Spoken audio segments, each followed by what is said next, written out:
Hello, I hope all is progressing well. My name is Kevin Dufresne, and welcome to I Don't Know. We can talk about it, where we discuss a variety of different topics, and of course, we're going to get right into discussing a very serious topic, which concerns social media and the health, an aspect of health of youth. So, I'm gonna take a nice time just listening in to the researchers and reporters doing their job. And of course, I'll chime in at some point. Thanks for being here. Let's get to it. America's teen girls are engulfed in a growing wave of sadness, violence, and trauma. Tonight, a truly gut-wrenching report from the CDC on the mental health of teenage girls. Sad, anxious, hopeless, just some of the feelings young people increasingly say they are dealing with. And that new data out tonight shows teenage girls are worse off. Our Megan Schiller explains why experts think this is happening. The new CDC data surveyed teens and saw a huge spike from where we were a decade ago. But more alarmingly, it found a big difference between teenage girls and boys. The jump on this graph says it all. Nearly 3 in 5 teenage girls say they felt persistently sad or hopeless. It's the highest level reported in the last decade, and it's double the rate for boys. Girls are more emotional as well as, relational. Dr. Kathy Elliott understands girls. She's a psychiatric nurse practitioner and runs Gwen's Girls, regularly partnering with our local schools to build girls' self-esteem. Oftentimes those that lack the resources. So, we definitely work with Pittsburgh Public Schools. We also look at Penn Hills and Clareton, McKeesport, all the schools in the Mon Valley. The new CDC report says teenage girls are experiencing record high levels of violence, sadness, and suicide risk. And the data shows it didn't happen overnight. Pretty much since 2013-14, there's been a steady increase in major depressive episodes, which is clinically significant depression with high impairment in functioning. Not being able to function as a student, as a friend, take care of oneself within the family. Dr. Anne-Marie Albano from Columbia University highlights why experts think this is happening. Kids are worrying about the environment, technology, school shootings, the future, and bullying. And we know that bullying, especially cyberbullying, has been a huge contributor to girls' mental health plummeting, as we saw it on that chart. I asked Dr. Elliott, what should parents look out for? Any change in, their normal routine, excessive sleeping or, not getting enough sleep, excessive eating or not eating enough. It could go both ways. And if you need help, start by dialing the new Caring Connections for Youth hotline. We just created a new hotline. It's called Caring Connections for Youth, where anybody, parents, teachers, administrators, police, can call in and get resources for their young people. And that's a start. All you have to do is dial 211 and select option number 3. The person on the other end of the line is going to talk to you about your situation and then be able to link you up with the right community resource to help you and your child out with whatever you're going through. Reporting tonight on the North Side, I'm Megan Schiller, KDKA News. Stories that inform. Well, that's really, really intense. I think it's so important to be mindful of what youth are going through, especially as population growth globally occurs. Because we have so many areas of congestion that need attention, and we have so many individuals that require a different set of tools in their lives to succeed.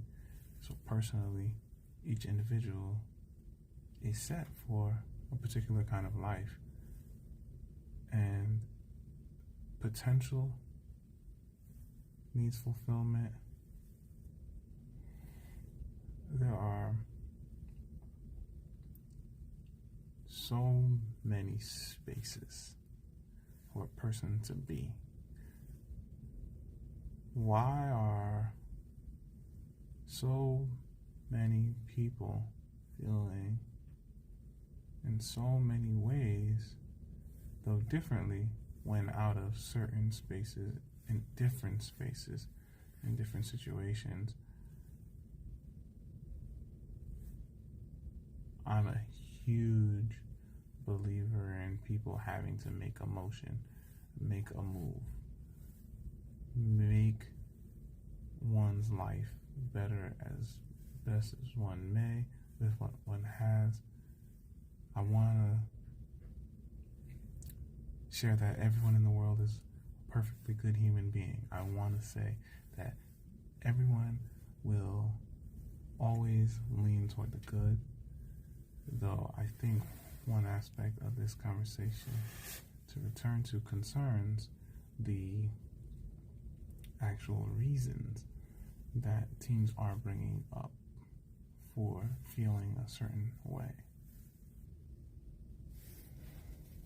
So when we're looking at climate change, technology, political issues, school shootings, bullying, and the future, I mean, whether the list is from the top down or from the bottom up, I think it's important to acknowledge these are situations that are affecting everyone to some degree, whether one knows it or not.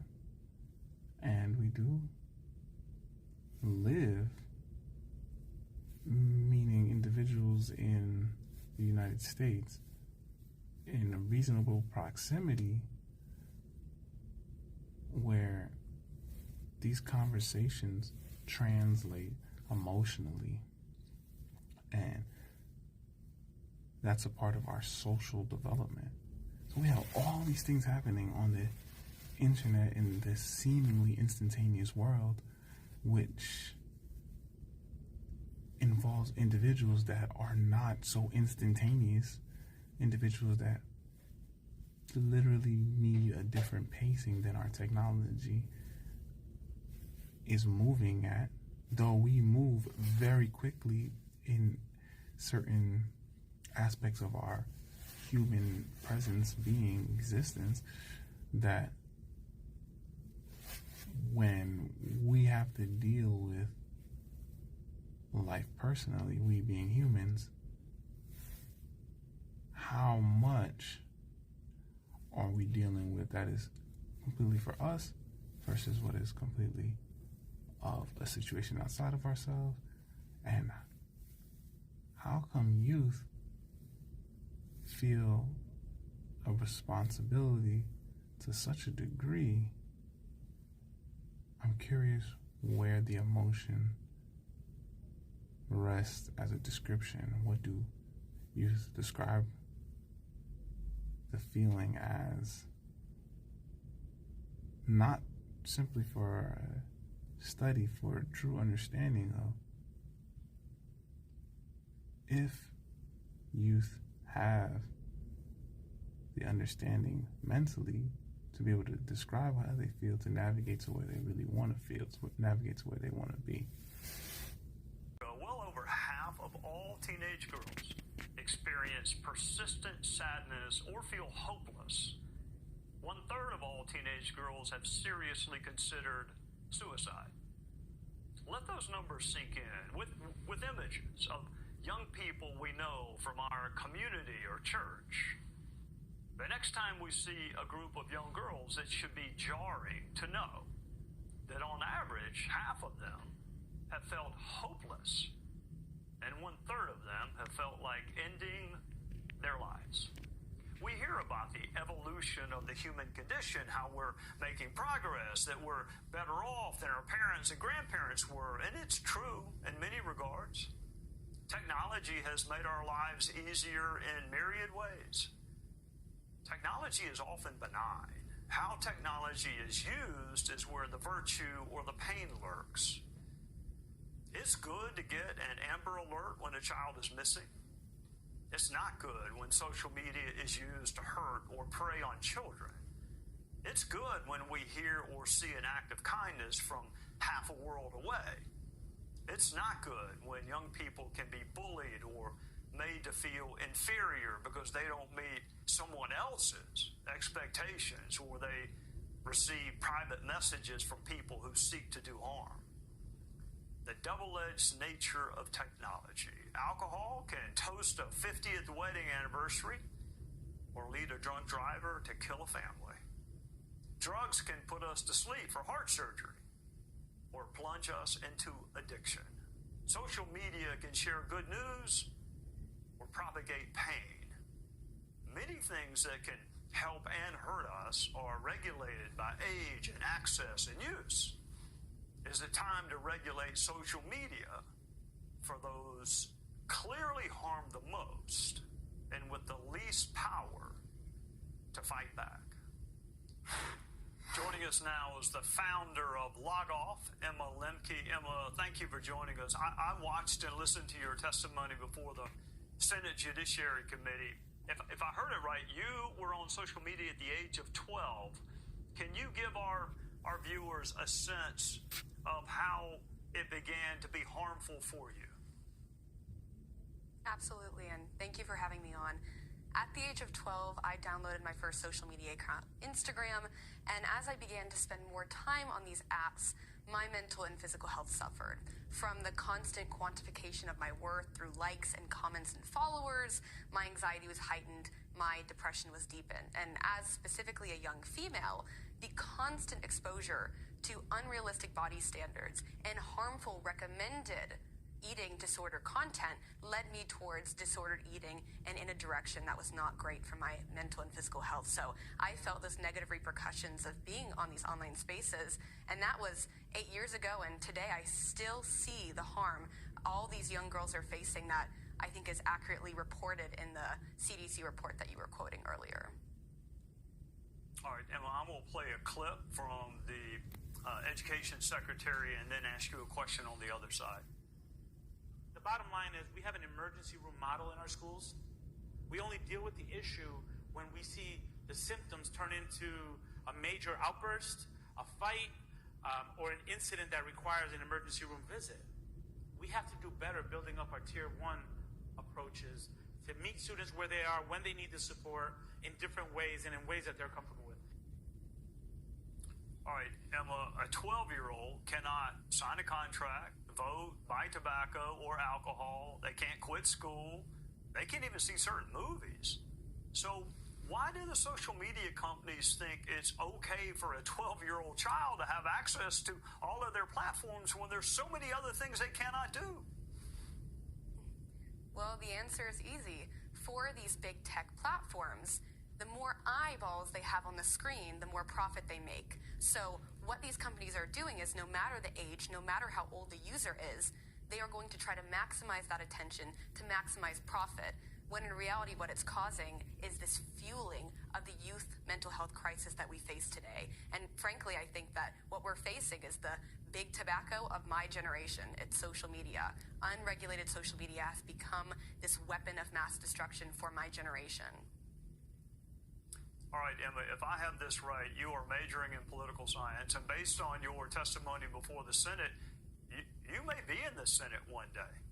You may be in charge. So if you were, how would you regulate social media for young people? What are a couple of things that our viewers can kind of get behind? What would you do? Well, first, I would lean away from age verification. It's a very important feature to begin to unpack, but I would seek to answer one fundamental question.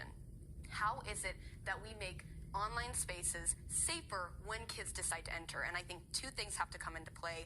One, these companies need to be regulated to have safeguards, like the highest level of privacy by default, built in to these platforms. And two, we need to see a greater algorithmic transparency so we can begin to, as a society, build solutions that are effective based off of how young people are harmed. And what we need is that data, and that is not something we have right now. Emma Lemke from the halls of the Senate testifying, back to her school, doing everything she can to raise awareness. Thank you so much, Emma, for joining us. And good luck to you. Thank you.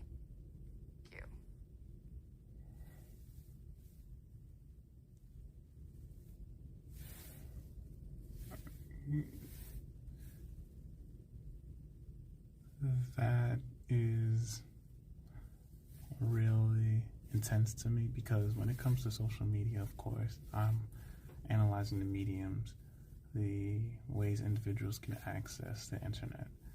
Will I ever put everything, meaning all responsibilities, on social media companies and networks? Of course not. Because I understand the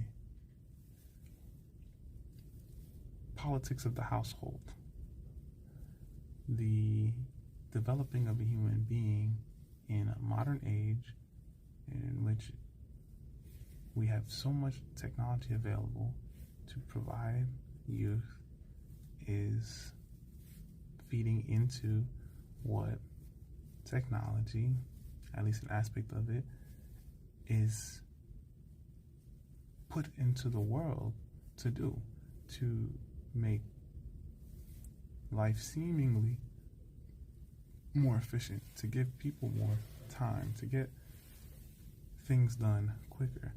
And I'm a family man, if you will, to the degree of what I consider normal, though some might consider classic or a way one wants to be. I have my own way I want to be. As an individual, I want to be with my children. I don't have a family as of yet of my own blood, or even an adoption, though I'm considering, how do I raise a child in a world that is readily, day by day, accepting technology while deliberating technology, that we're at a stage of discerning between what technology are right, necessary or not. And the conversation comes to play when we discuss video games, even prior to social media. The conversation of what's going on in chat rooms, when the internet is at its advent, if you will,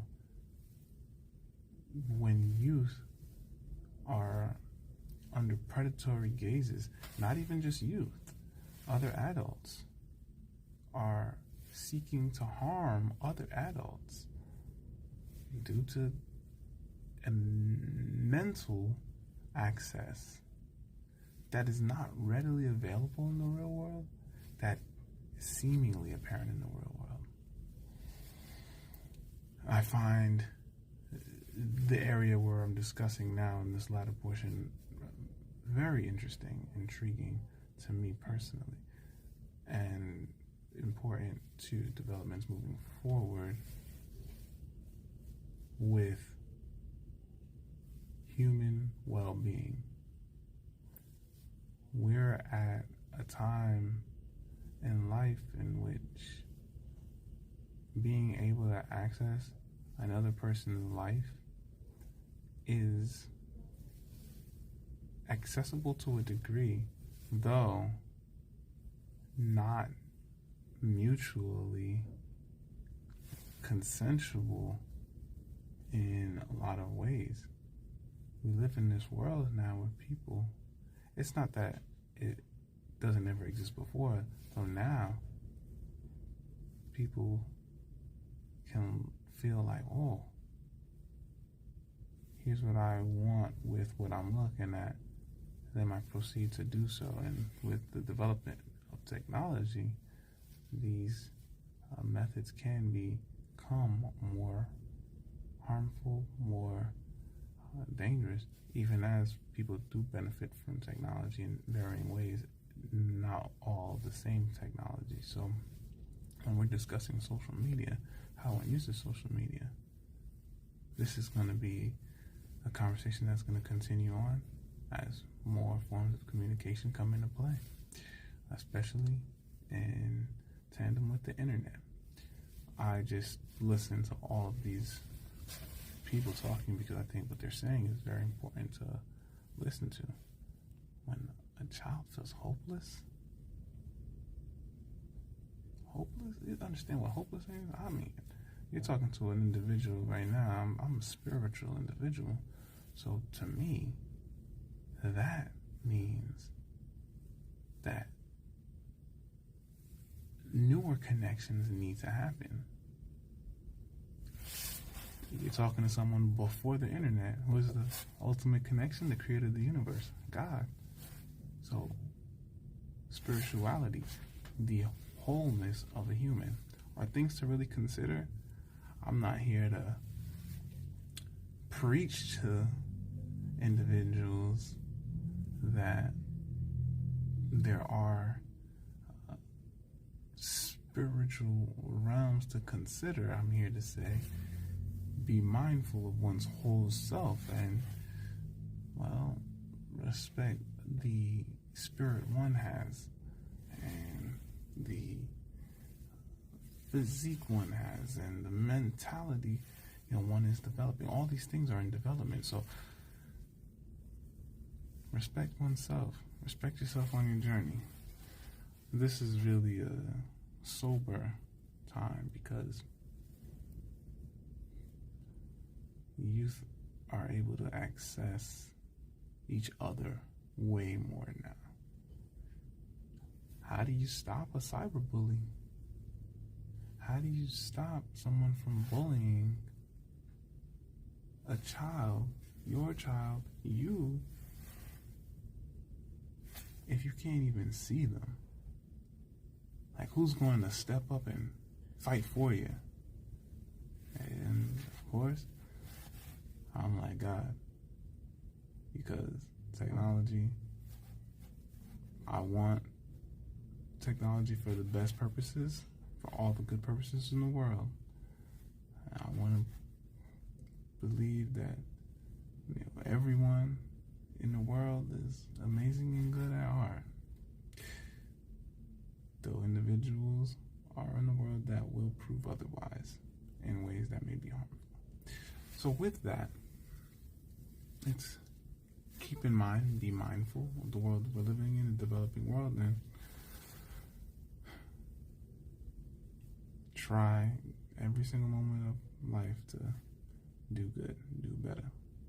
All right, we're going to move on now to dun dun dun, an origami session. We're gonna get into it. All right. Now, today we're going to be making the ghost. Actually, it's an owl. The way it really works is, I have to fold the paper. Now, the way to fold it is actually corner to corner.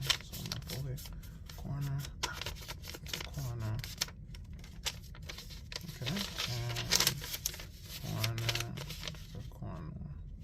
Alright, and now that I have the corners folded, similar to making a cup, I'm going to take the one corner from our triangle here. I'm going to take it, I'm just going to bring it up here.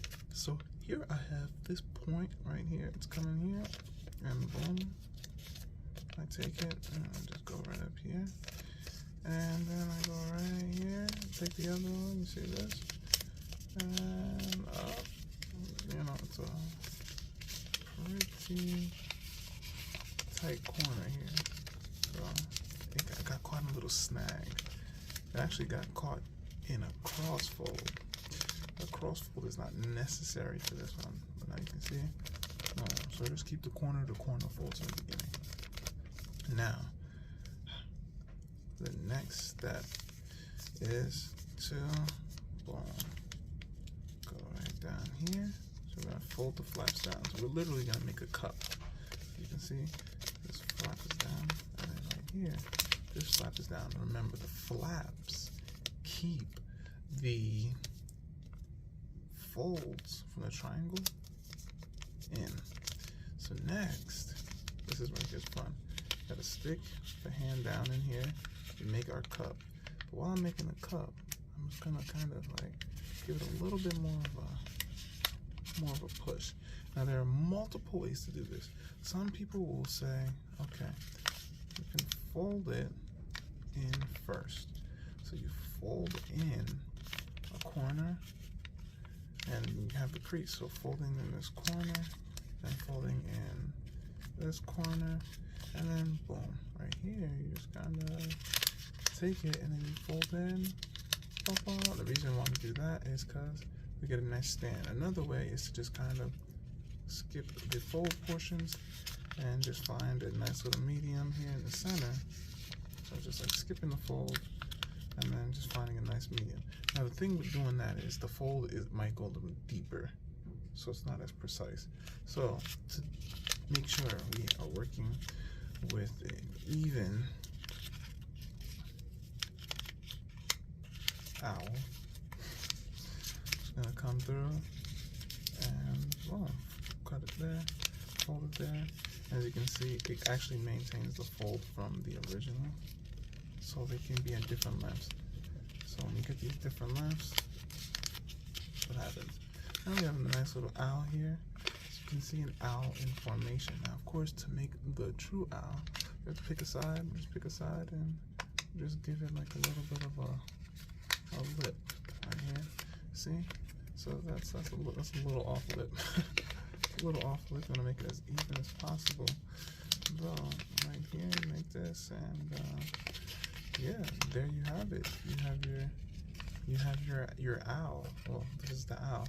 So the thing is, with an owl, obviously animals have eyes, a mouth, and teeth. So the trick is to make sure to recognize the owl. Then if you like, just add eyes here, maybe add a little mouth here, some creative designing, so you can really see your animal come to life.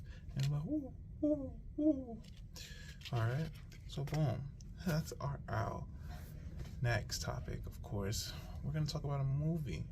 I actually see a film, Fear. The film is about a bunch of individuals. For you folks that like to get to the point, do I think it's worth watching? Paying money to go see it in theater? I do think if you're a horror person, like really into exploring the field, a true horror fan, you might enjoy this psycho horror. If you're not, waiting for a streaming platform to pick it up might be the avenue for you. The film is about a group of friends that meet up and are dealing with, well, a celebration, though one friend's fear, which eventually has everyone in a situation dealing with all their own fears personally. And what I do find interesting about the film is the reality of one character being able to step away from the fear, the ability to be honest, the truth. The film brings out a lot to consider in relation to fear in this old manor, like an Airbnb full of friends trying to party, dealing with fears of the past and fears that sit with some of them. So I think the film is really graphic. It has a good flow from the beginning to the end, though leaves a lot of loose ends, I think, which really leave one to consider how fear makes people irrational at times. So I think the film is alright. I'm not a person that's gonna jump to go watch a film like, oh, what, it's a horror? Let's go see a horror. Not me. I like other kinds of films. I like good films though. So if it's a good horror, like, oh, good story, put together well, great.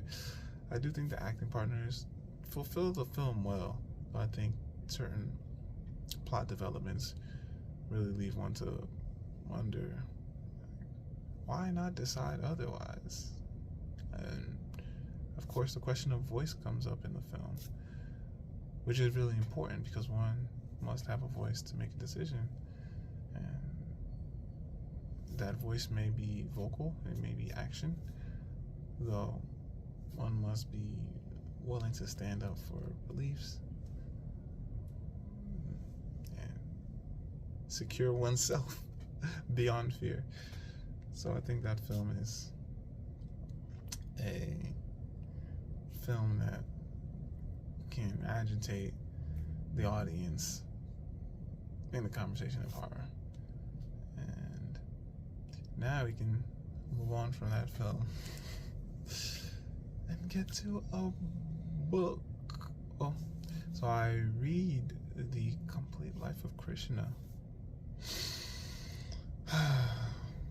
I really enjoy the text. Of course, every time I discuss a book, remember you can check out the book review-ish, blurbish on my website, peaches.com, so you can have that portion for your viewing and exploration, which I like doing when I talk about the text. I do appreciate it as well. And what I really find standing out to me concerns the narrative style, storytelling, which translates in certain Bollywood films I've come across, which I think is really surprising, really entertaining, always purposeful, intentional, and I like the way the connection is for me, because, for example, a film like Brahmastra, I hope I'm pronouncing that right, is really cool. So to have all these cool elements, to say the least, full of surprises, the magic, wonder, moral stories, though not to the degree of the same story, mind you. The Complete Life of Krishna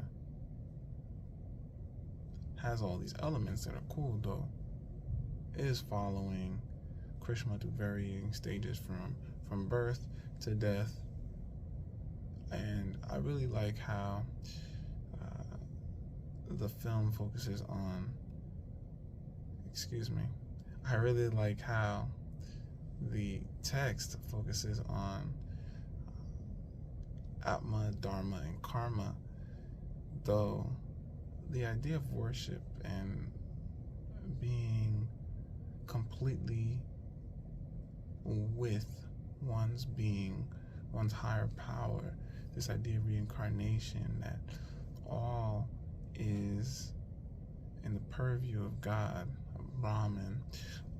The all-encompassing is all to work together, and we as individuals are able to make change, though even when we are in a situation to consider change, Brahman has control, whether that change be to a good result or a bad result. There are universal motions that are out of our control, that are within our control, that we are simply mixing in with to come about in a world that we ultimately do have to choose to develop. So I like the moralistic journey, and it's a very spiritual journey of being a presence of worship, of praise, of love, of humanity. And I think that the text offers a lot for individuals to consider. I know, considering what the text brings spiritually concerning devotion is beautiful and valuable to respecting oneself and being a better servant of good, at the same time being one that doesn't need to be in a state of worry beyond one's control. Beautiful text.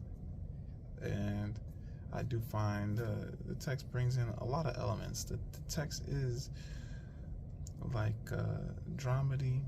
It is like a romance. All these different stories are all in this one book to bring about the aspects of the complete life of Krishna. Whew. I'm telling you, that book doesn't miss too many points about family and social well-being, though of course we can get more intricate into these details in other senses and in other stories as well. Well, now, thank you very, very much for joining me for another episode of I Don't Know. We can talk about it. I know this episode can be very, very deep. I don't want to say troubling, though important, because we have the topics from the beginning at the table, which I think are important for us to focus on, so we can move forward well. Isn't that interesting? We start off with this social media aspect to end up on this complete life of Krishna. There's a solution in community, and good community, and good spirituality, and good faith, and good living. It's really, really valuable. And even in Krishna, the complete life of Krishna, we have the conversation of what is good for the well-being of the masses versus what is good for the well-being of a family or of greed. A very, very, very valuable text. So, thank you for joining me. Remember, bookmark raffles. If you participate by sharing a picture with or of the bookmark, or form of the bookmark I share with you, and guess what? I'll share it on my highlight, IG, and Instagram. Go figure, we're talking social media. I use it responsibly. I'm not always on it, believe me. I have much else to do. Though, I do want to ensure that we have this space where people value each other's opinions, where you can have an opinion, I can have an opinion, because we can all have opinions, though all about civil discourse. So what do you think about everything in the show today, in today's episode? What do you feel about any of the topics? What do you think? Share it with me. I'll gladly respond, and of course, be mindful. I'm very mindful. Woo!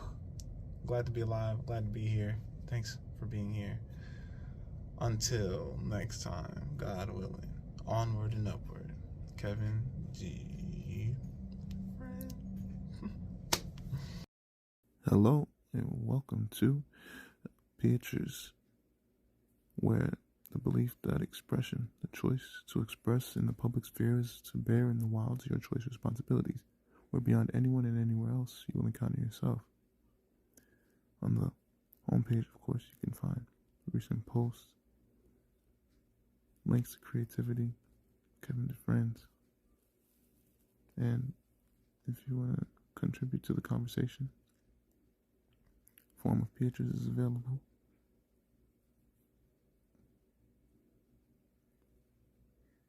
For you to share your opinion, so we may further discuss what comes up. Onward and Upward, Kevin Dufresne.